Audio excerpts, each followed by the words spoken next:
गृह विज्ञान कक्षा 12वीं अध्याय 11 शैशवावस्था में पोषण। शिशु के जन्म के बाद 1 वर्ष तक की अवस्था को शैशवावस्था कहते हैं। जन्म के बाद 30 दिनों तक वह नवजात शिशु तथा बाद में शिशु कहलाता है। शैशवावस्था में वृद्धि व विकास की गति अति तीव्र होती है। एक स्वस्थ शिशु का जन्म का भार 3.2 किलोग्राम तक होता है। शिशु का वजन 6 माह में जन्म भार का दुगुना तथा 1 वर्ष में तिगुना हो जाता है। एक स्वस्थ शिशु की लंबाई 50 से 55 सेंटीमीटर जन्म के समय होती है।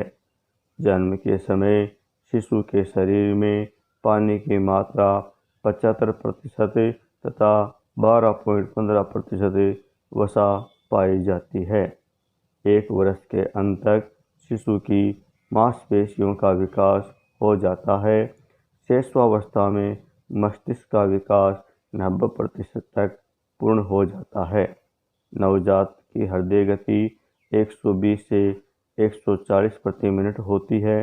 हीमोग्लोबिन की मात्रा जन्म के समय शिशु में 17 से 20 ग्राम 100 मिली तक होती है, जो 2 माह बाद 12 ग्राम से 100 मिली हो जाता है।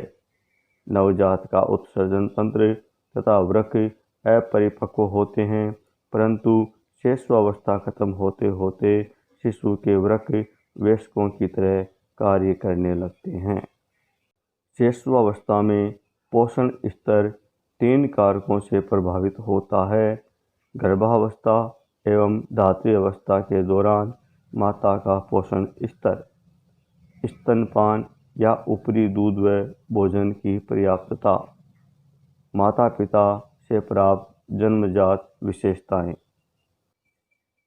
शैशवावस्था के दौरान शिशु को पोषण संबंधी निम्न आवश्यकताएं होती है, जैसे ऊर्जा, प्रोटीन, वसा, खनिज लवण, विटामिन आदि। कोलेस्ट्रम।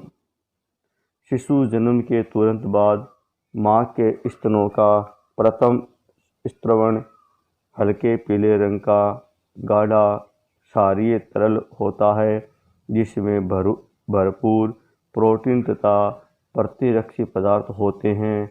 कोलेस्ट्रम कहलाता है।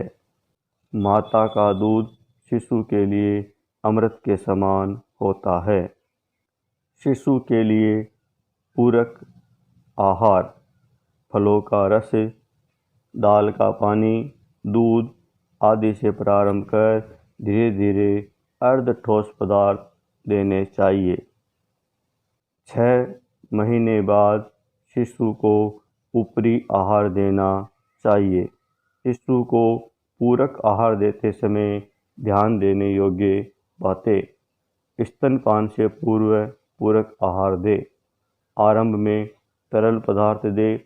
पूरक आहार प्रारंभ में थोड़ी मात्रा से आरंभ करें। स्वच्छ बर्तनों का उपयोग करें। नित्य प्रति नए नए भोज्य पदार्थ खिलाएं। नमक व शर्करा की मात्रा कम रखें। अरुचि दिखने वाले पदार्थ न खिलाएं। दांत निकलना आरंभ होने पर कड़े पदार्थ दे। शिशु को खाने पर न तो रोके और न अधिक खाने दे। चबाने योग्य होने पर रोटी व फल के टुकड़े दे सकते हैं। पायसीकरण। तेलीय पदार्थों का टुकड़ों में टूटकर बिंदुक बनाना पायसीकरण कहलाता है।